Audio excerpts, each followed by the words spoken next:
விஜய் உயிர் என்ன வரனா விஜய் எளியவன் குரல்னா விஜய் தனியார் இல்ல கடல்னா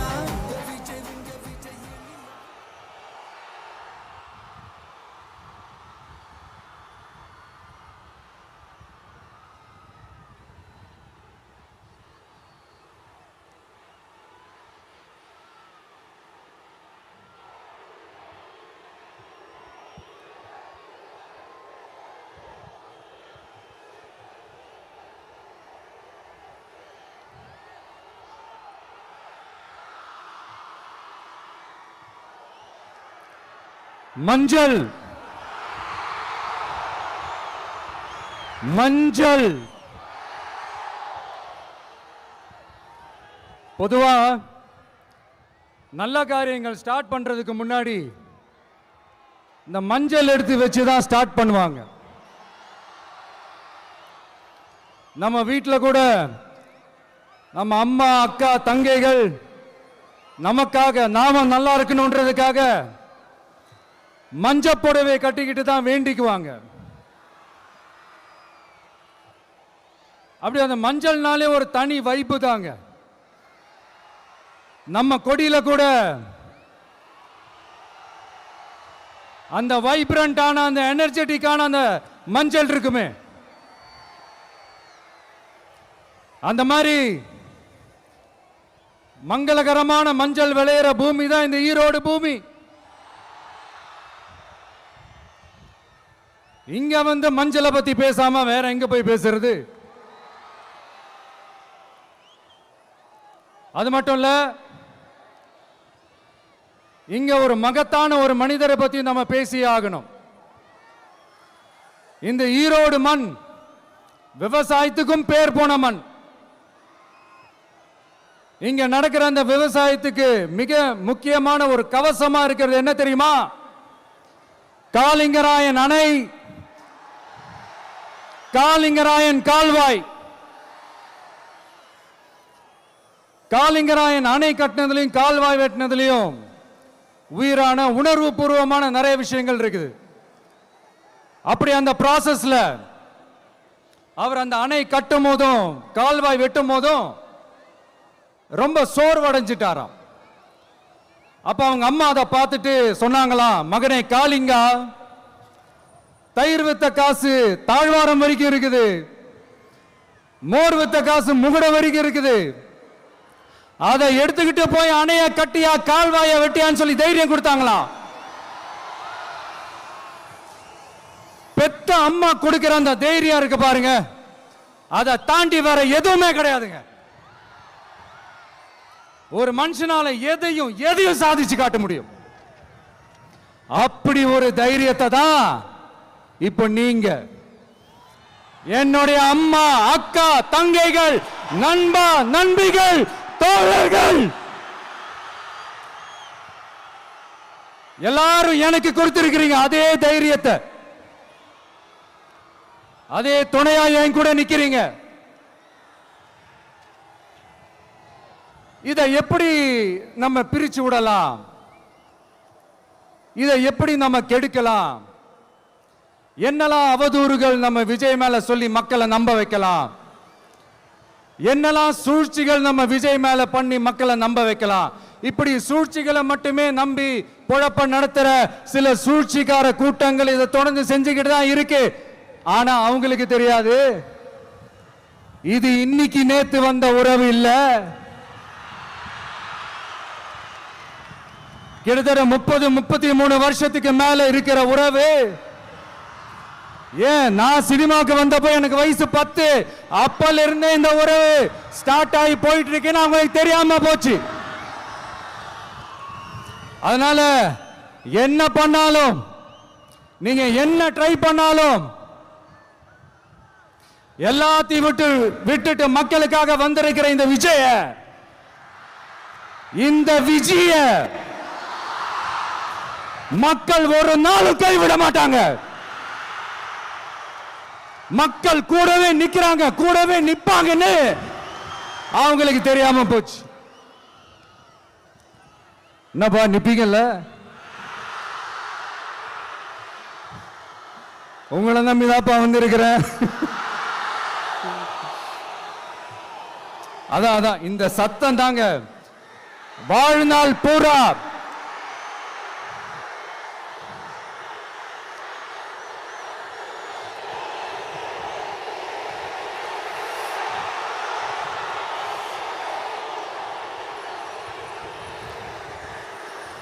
வாழ்நாள் பூரா உங்களுக்கு நன்றியோடவே இருப்பேன். இப்போ நம்ம காளிங்கராயன் அவர்கள் அணையை கட்டுறதுக்காக பவானிக்கு போய் பார்க்கும்போது ஒரு இடத்துல ஒரு பாம்பு வந்து உட்கார்ந்துச்சான், படுத்துச்சான். அது படுத்த இடத்துல தான் அவர் அணையை கட்ட ஸ்டார்ட் பண்ணாராம். அப்புறம் அந்த பாம்பு வளைஞ்சி நெளிஞ்சி போற இடத்துலலாம் கால்வாயை வெட்டினார்னு சொல்லி சில வாய்மொழி கதைகள்லாம் சொன்னாங்க. தண்ணியை சேமிச்சு வச்சு குடிக்கிறதுக்கும் விவசாயத்துக்கும். தம்பி கீழே இறங்கு, தம்பி கீழே இறங்குப்பா, ப்ளீஸ் கீழே இறங்குப்பா.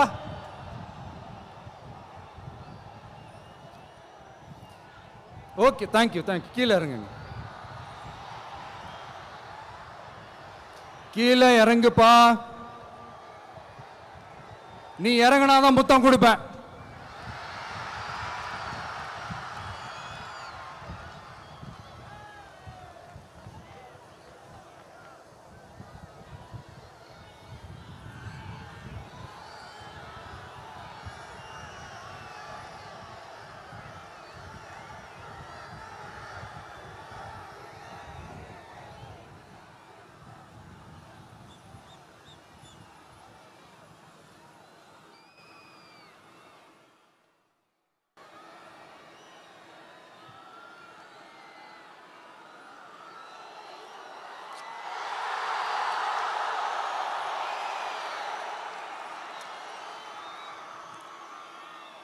இப்படி தண்ணியை சேமிச்சு வச்சு குடிக்கிறதுக்கும் விவசாயத்துக்கும் வழி வகுக்கிறது எவ்வளவு பெரிய ஒரு நல்ல விஷயம்.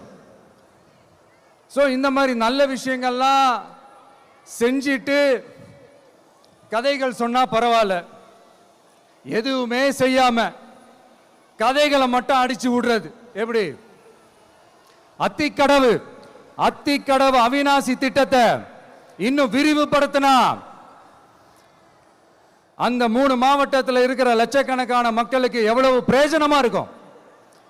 எத்தனையோ லட்சம் ஏக்கர் நிலங்கள்ல விவசாயம் நடத்தினா எவ்வளவு பிரயோஜனமா இருக்கும். ஏன் அதெல்லாம் பண்ண மாட்டேன்றீங்க?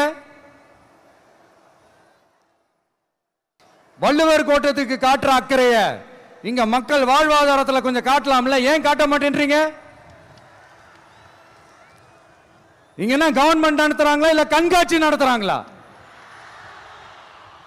இந்த 21ஆம் நூற்றாண்டிலே மக்களை பத்தி எதுவுமே யோசிக்கிறது இல்ல. ஆனா அந்த காலத்திலேயே இது எல்லாத்தையும் பத்தி யோசிச்ச மக்களை பத்தி, குடிக்கிற தண்ணியை பத்தி, விவசாயத்தை பத்தி, அணை கட்டுறதை பத்தி, கால்வாய் வெட்டுறதை பத்தி, இதெல்லாம் எங்கிருந்து? பவானியிலிருந்து நொய்யலாறு வரைக்கும் கால்வாய் வெட்டி இது எல்லாத்தையும் பத்தி யோசிச்ச காளிங்கராயன் அவர்களுக்கு கோடி கும்பிடு போட்டாலும் பார்த்தாதுங்க. இப்படி அந்த காலத்தில் இருந்த ஒரு ஹீரோவை பத்தி பேசிட்டு இந்த காலத்தில், அதாவது 1920th செஞ்சுரியில் இருந்த ஒரு ஹீரோவையும் பத்தி நம்ம பேசி ஆகணும்ல. ஒருத்தர் இலகிய மனம் கொண்ட ஹீரோனா இன்னொருத்தர் இரும்பு மாதிரி அயன்மேன் தான். எஸ், நம்ம ஈரோடு கடப்பாறை தான்.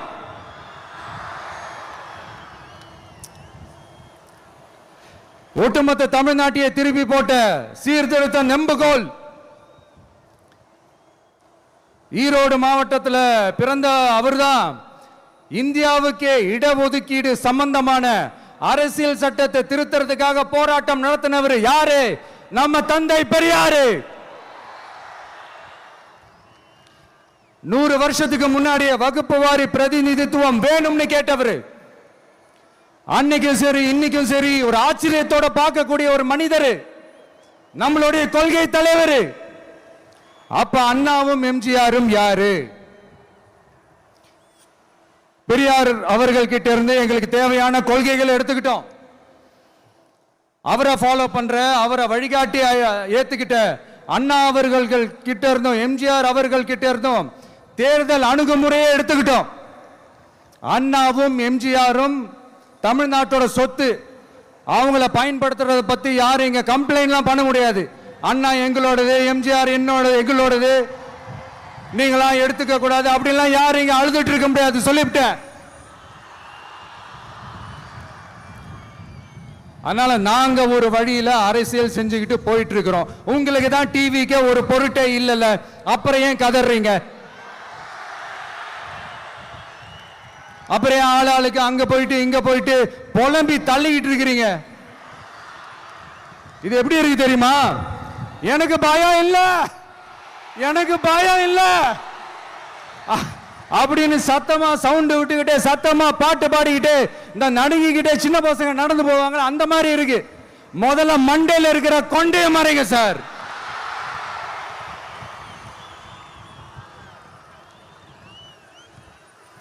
சும்மா மாறு வேஷத்துல மறு வச்சுக்கிட்டு மீடியா ஆளு, ரேடியோ ஆளுன்னு இவங்க ஆளுங்களே மாத்தி மாத்தி அனுப்பிக்கிட்டு, இதெல்லாம் என்ன மக்களுக்கு தெரியாதுன்னு நினைச்சிட்டு இருக்கீங்களா? மக்கள் எல்லாத்தையும் உன்னிப்பா கவனிச்சிட்டு இருக்காங்க. அதனாலதான் சொல்றேன், உங்களுக்கு நீங்க கொள்ளையடிச்சு வச்சிருக்கிற காசு தான் துணை, ஆனா எனக்கு என் மேல எல்லையில்லா பாசம் வச்சிருக்கிற இந்த மாசு தான் துணை.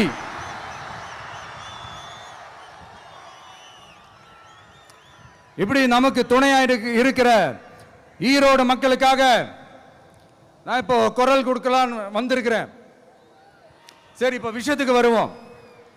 பெரியார் அவர்கள் கிட்ட இருந்த அந்த செல்வாக்கையும் அந்த பதவிகளையும் அந்த பவரையும் வச்சுக்கிட்டு அவர் என்ன சொன்னார் தெரியுமா? இவ்வளவு செல்வாக்கு, இவ்வளவு பதவிகள், இவ்வளவு பவர் இருந்தோம் நான் ஒரு 5 பைசா காசு சம்பாதிச்சிருப்பேனா? எனக்கோ இல்லை என் குடும்பத்துக்கோ பட்டங்கள் வேணும், பதவி வேணும்னு ஏதாவது கேட்டிருப்பேனா? இல்லை ஏதாவது லாபம் பார்த்துருப்பேனா? இல்லை எதுக்காவது ஆசைப்பட்டிருப்பேனா? ஆனா அவர் பேரை சொல்லிக்கிட்டு, அவருடைய கொள்கையை ஃபாலோ பண்றதா சொல்லிக்கிட்டு இப்ப ஆட்சியில இருக்கிறவங்க என்னெல்லாம் செய்யறாங்கன்னு.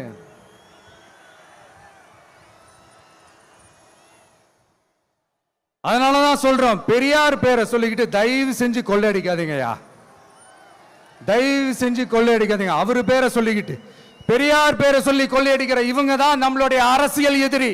மக்களை நீங்க சொல்லுங்க, நம்மளுடைய அரசியல் எதிரி யாரு? நம்மளுடைய கொள்கை எதிரி யாரு? ரிப்பீட், நம்மளுடைய அரசியல் எதிரி யாரு? நம்மளுடைய கொள்கை எதிரி யாரு? உங்களுக்கு புரியுது இல்ல? எனக்கு அது போதும்யா, எனக்கு வேற எதுவுமே தேவையில்லை.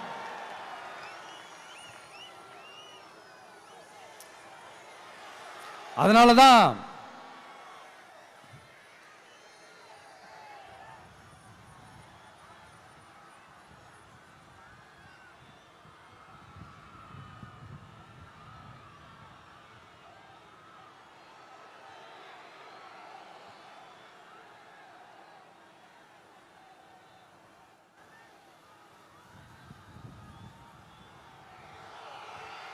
உங்களுக்கு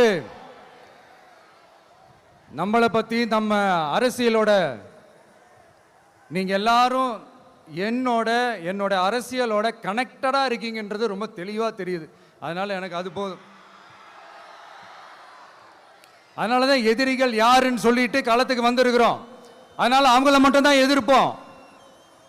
அதுவும் அந்த எதிரிகள் யாரு இப்போ இங்க 2026 சட்டமன்ற தேர்தலில் களத்தில் இருக்கிறாங்களோ அவங்கள மட்டும் தான் எதிர்ப்போம். சும்மா களத்திலே இல்லாதவங்களையும், களத்துக்கும் அவங்களுக்கும் சம்பந்தமே இல்லாதவங்களையும் எதிர்க்கிற ஐடியாலாம் இல்ல பாஸ். நீங்க கேட்கிறீங்கன்றதுக்காகலாம் எதிர்த்துட்டு இருக்க முடியாது பாஸ். எங்களுக்கு நிறைய வேலை இருக்குது.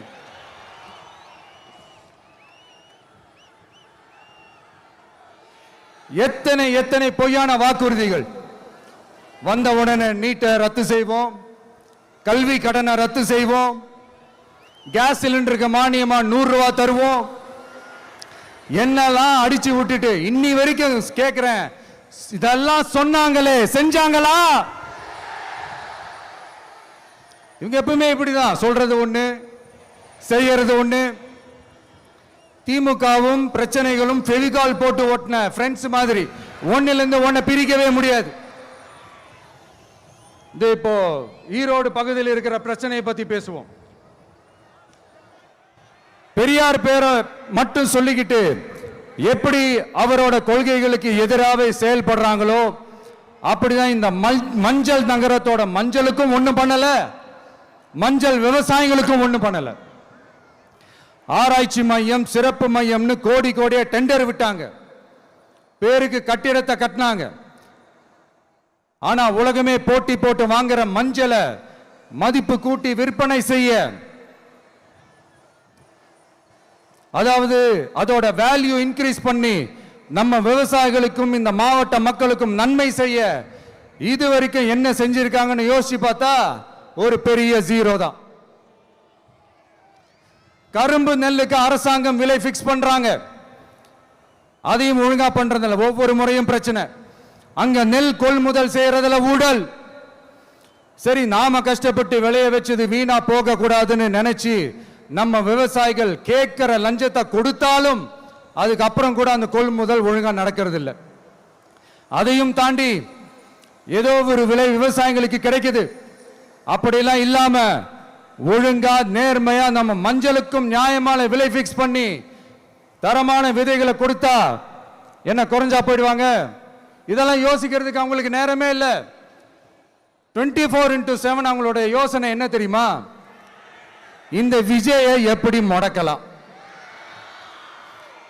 தமிழக வெற்றி கழகத்தை எப்படியெல்லாம் முடக்கலாம், அப்படிதான் அவங்களுடைய சிந்தனையே 24/7. எத்தனையோ வருஷத்துக்கு முன்னாடி நம்ம காளிங்கராயர் நதிகளின் இணைப்புக்கு முன்னோடியா இருந்தார். பவானி ஆத்துல வர அதிகமான தண்ணீர் அணை கட்டி தேக்கி தண்ணீர் வறட்சியான பகுதிகளுக்கு அனுப்பினாரு. ஆனா இன்னைக்கு இவ்வளவு நவீன வசதிகள் இருந்தோம், இவ்வளவு சயின்ஸ் வளர்ச்சிகள் இருந்தோம், இவ்வளவு டெக்னாலஜி வளர்ச்சிகள் இருந்தோம், அவங்க வாக்குறுதியில் ஒன்று கொடுத்தாங்கல்ல, பவானி நொய்யலாறு அமராவதி 6 இணைப்பு திட்டத்துக்கு ஒரு துரும்ப கூட கிள்ளி போடல. வாக்குறுதி நம்பர் 103 சொன்னாங்களே, செஞ்சாங்களா? சரி, இதாவது ஒரு பெரிய ப்ராஜெக்ட் வைங்க. ஆறுகளை சுத்தப்படுத்த பல்லாயிரம் கோடி நிதி ஒதுக்குவோம், தமிழ்நாட்டில் உள்ள ஆறுகளை சுத்தப்படுத்துவோம்னு சொன்னாங்களே, செஞ்சாங்களா? ஆனா ஆத்து மணலை கொள்ளையடிக்கிறதுல மட்டும் வேலையை கரெக்டா செய்வாங்க. இதை நான் ஏன் திரும்ப திரும்ப சொல்றேன்னா, மக்களே நீங்க புரிஞ்சுக்கணும். கொஞ்சம் மசந்தா மற்ற மாவட்டங்கள்ல மணல் காணாம போன மாதிரி, மலைகள் காணாம போன மாதிரி, நம்ம மாவட்டத்தில் தனி வளத்தை கொடுத்த செம்மண்ணும் காணாம போறதுக்கு வாய்ப்பு இருக்கு மக்களே. நம்ம மண்ணுக்கும் நம்ம ஆத்துக்கும் நம்ம விவசாயிக்கும் தான் இந்த மோசமான நிலைமை. அதனால ஏதாவது தொழில் செஞ்சு பிழைக்கலாம்னு பார்த்தா அதுக்கும் எங்க விடுறாங்க? தொழில்னு பார்த்தா 30% நெசவாளர்களுக்கு கூலி பாக்கி. அரசாங்கம் நம்ம நெசவாளர்கள் கிட்ட இருந்து கொள்முதல் செய்த வேட்டி சேலைக்கான கூலியை கூட போராடித்தான் வாங்க வேண்டியதா இருக்குது. அது சலுகையோ உதவியோ நலத்திட்டமோ கிடைக்காது. நம்ம உழைப்புக்கான ஊதியம், நம்மளோட உரிமை, அதுக்கே போராட வேண்டிய நிலையில தான் இந்த அரசாங்கம் நம்மளை வச்சிருக்கு. நல்லா பார்த்துக்கங்க மக்களே, உரிமைக்கு குரல் கொடுத்தவங்க தான் இவங்க. சிறு குறு தொழில்கள் பீக் ஹவர்ஸ் சார்ஜ்னு கரண்ட்டுக்கு அநியாய விலை வச்சு அதையும் செய்ய விடாம நம்மளை முடக்கிடுறாங்க. அந்த பீக் ஹவர்ஸ் சார்ஜ் கொள்ளையால எத்தனை வருஷமா எவ்வளவு பேர் பாதிக்கப்படுறோம், எவ்வளவு தொழில்கள் பாதிக்கப்படுது. நாமளும் கத்துறோம், போராடுறோம், கோரிக்கை வைக்கிறோம். எதையாவது இவங்க கண்டுக்கிறாங்களா? கொஞ்சம் யோசிங்க. ஏன் கண்டுக்க மாட்டேன்றாங்கன்னு கொஞ்சம் யோசிங்க. அப்பதாங்க பிரைவேட்ல அதிக விலைக்கு கரண்ட் வாங்க முடியும், அதுக்கு டெண்டர் விட முடியும். அப்படி டெண்டர் விட்ட மேட்டர்ல எல்லாம் என்ன நடக்கும்னு உங்களுக்கும் தெரியும், எனக்கும் தெரியும், நம்ம எல்லாருக்குமே தெரியும். இந்த மாதிரி ஈரோடுல மட்டும் இல்ல, எந்த மாவட்டத்துக்கு போனாலும் பிரச்சனைகள் மேல பிரச்சனைகள் தான். அதையெல்லாம் தீக்கிறதுக்கு ஒரு சொல்யூஷன் கூட சொல்லாம இதுல வேற பெருமையா மாடல் அரசு மாடல் அரசுங்கிறது. இல்ல நான் கேட்கிறேன், கூச்சமா இல்ல?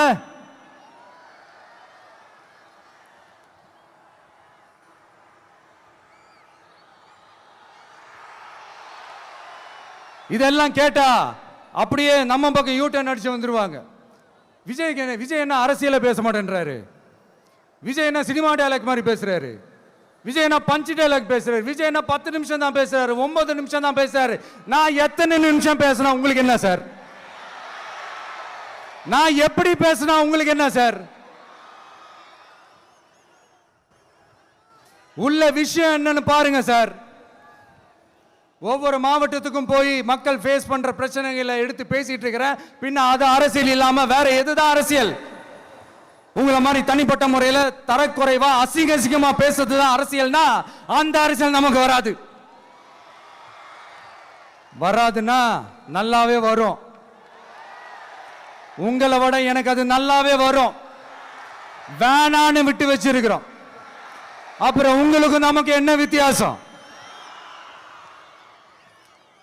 காஞ்சிபுரத்தில் நாம பேசும்போது இந்த மாதிரி உங்களால் அமைக்கப்பட போற ஆட்சியில நம்ம ஆட்சிக்கு வந்த உடனே என்னெல்லாம் செய்ய போறோம்ன்றது சிலது சொன்னோம்.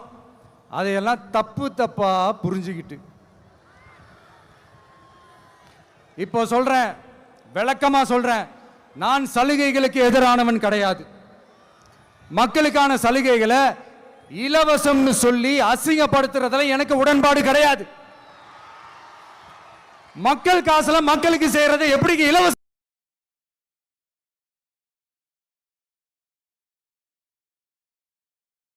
சொல்லுவீங்க? அப்படியே செஞ்சிட்டாலும் ஓசில போறேன்னு சொல்லி அசிங்கப்படுத்துறீங்க. என்ன கேட்கறதுக்கு ஆள் இல்லைன்னு நினைச்சீங்களா?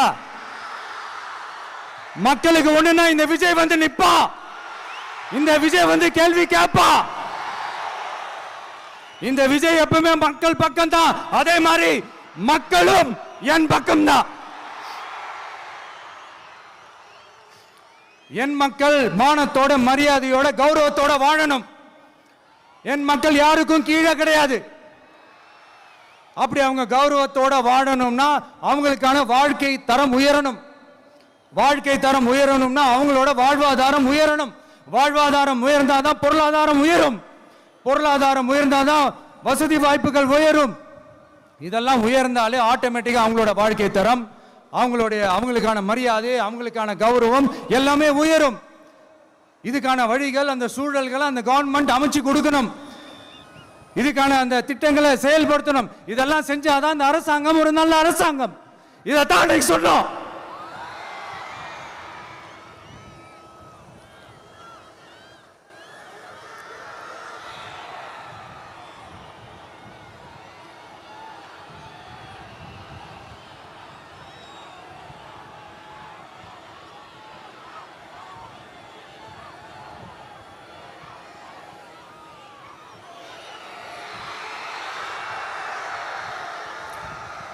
இதைத்தான் இன்னைக்கு சொன்னோம். உடனே சொன்னா மட்டும் போதுமா? எப்படி செயல்படுத்துவீங்க? நாங்க என்ன வாயிலேயே வடை சுடுறதுக்கு டிஎம்கேவா? டிவி கேடா?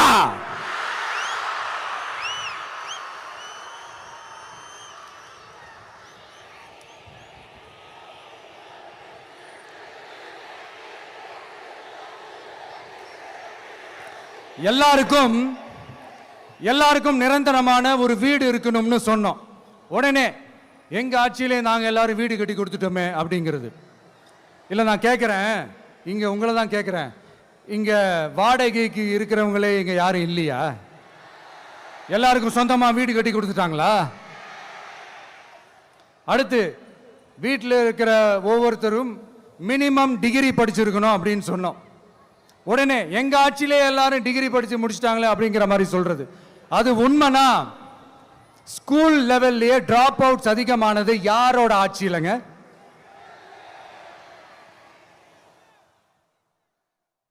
பசங்க பிள்ளைங்க யாரும் ஸ்கூல்ல சேரலன்னு சொல்லிட்டு எனக்கு தெரிஞ்சு 207 கவர்மெண்ட் ஸ்கூல்ஸ் மூடினது யாரோட ஆட்சியிலங்க?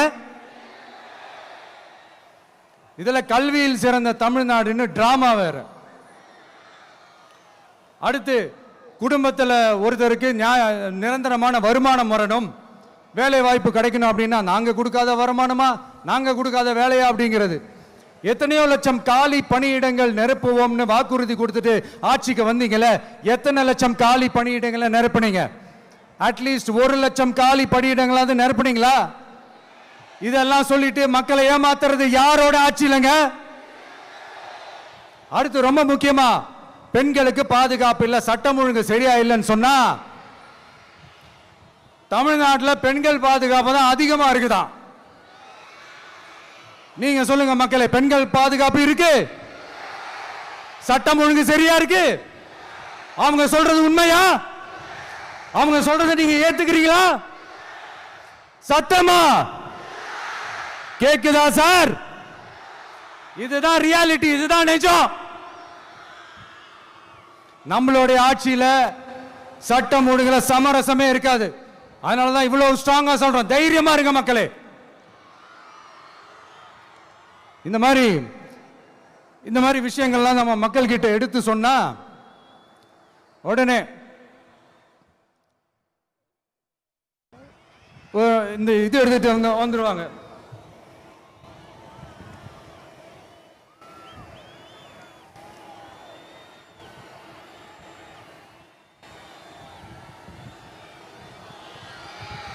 இந்த மாதிரி இதெல்லாம் என்னென்ன செய்ய போறோன்றது சிலதெல்லாம் காஞ்சிபுரத்தில் சொன்ன மாதிரி சொன்னா எல்லாத்தையும் தப்பா திருச்சி பேசிக்கிட்டு அவதூறு பரப்பிக்கிட்டு. நான் கூட யோசிப்பேன், எம்ஜிஆர் அவர்களும் மேடம் ஜெயலலிதா மேடம் அவங்களும் ஒரே வார்த்தையில சொல்லி இந்த திமுகவை காலி பண்ணாங்கல்ல. நான் கூட யோசிப்பேன், ஏன் இவ்வளவு ஹார்ஷா பேசுறாங்க, ஏன் இவ்வளவு ஹார்ஷா அவங்கள திட்டுறாங்கன்னு யோசிச்சது உண்டு. இப்பதானே புரியுது. அவங்க 2 பேரும் சொன்னதை இப்ப நானும் ரிப்பீட் பண்றேன். திமுக ஒரு தீய சக்தி, திமுக ஒரு தீய சக்தி, திமுக ஒரு தீய சக்தி, திமுக ஒரு தீய சக்தி, தீய சக்தி, தீய சக்தி, தீய சக்தி. என் நெஞ்சில் குடியிருக்கும் ஈரோடு மக்களே,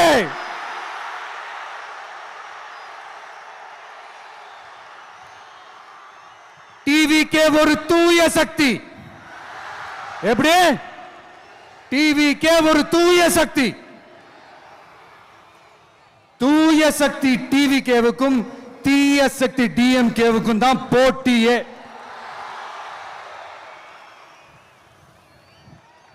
என்ன முடக்கலாம்னு நினைக்கிறீங்க, ஆனா இந்த சத்தத்தை ஒரு நாள் உங்களால முடக்க முடியாது.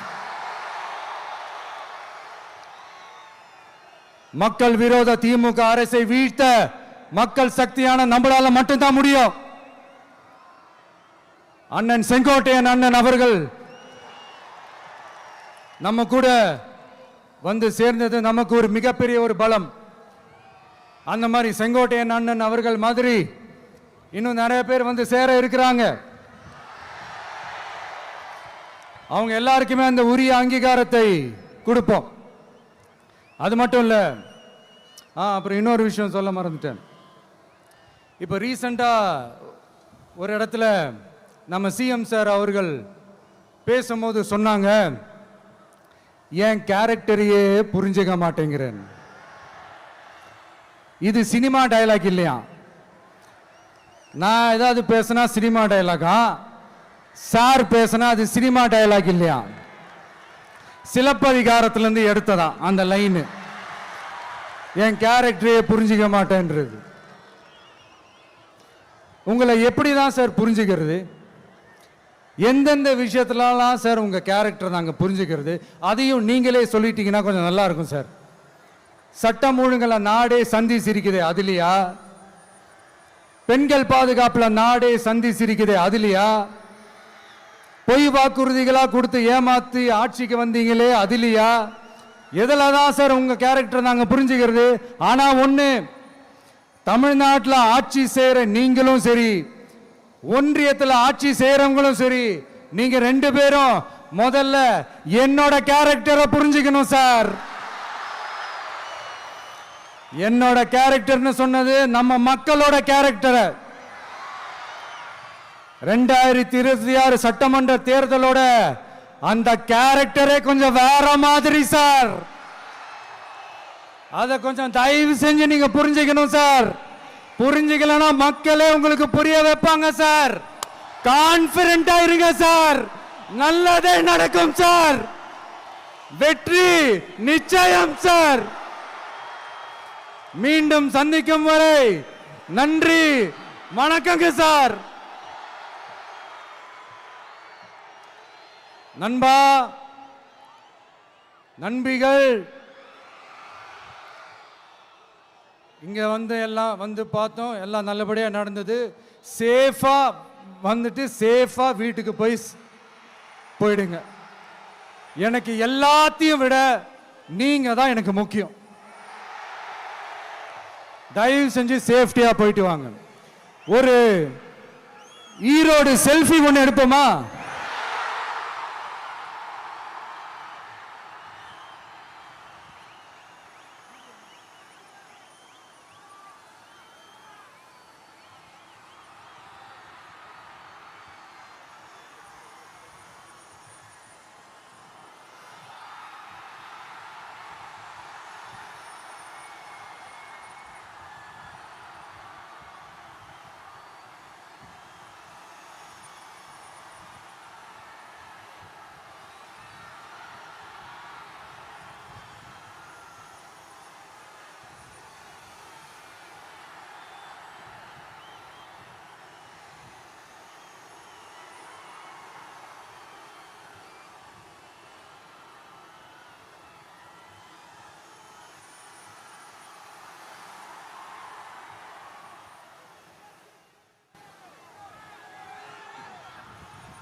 சென்ட் ஜோர்ஜ் கோட்டையில் முதலமைச்சராக தலைவர் வருவதற்காக அண்ணன் செங்கோட்டையிலும் செங்கோலை தருகிறார்.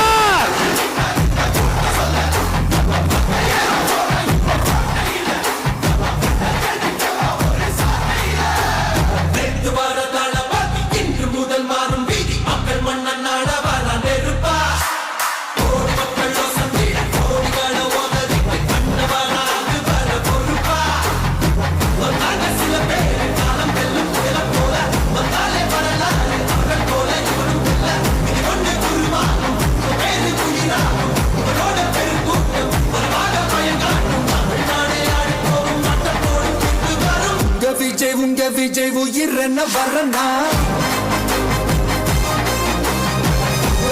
உங்க விஜய் எளியவன் குரல் தான். உங்க விஜய் தனியார் இல்ல கடல் தான். உங்க விஜய் எளியவன் குரல் தான். உங்க விஜய் தனியார் இல்ல கடல் தான். மக்கள் தானே மன்னர்களை உனக்கு காட்ட வரனா?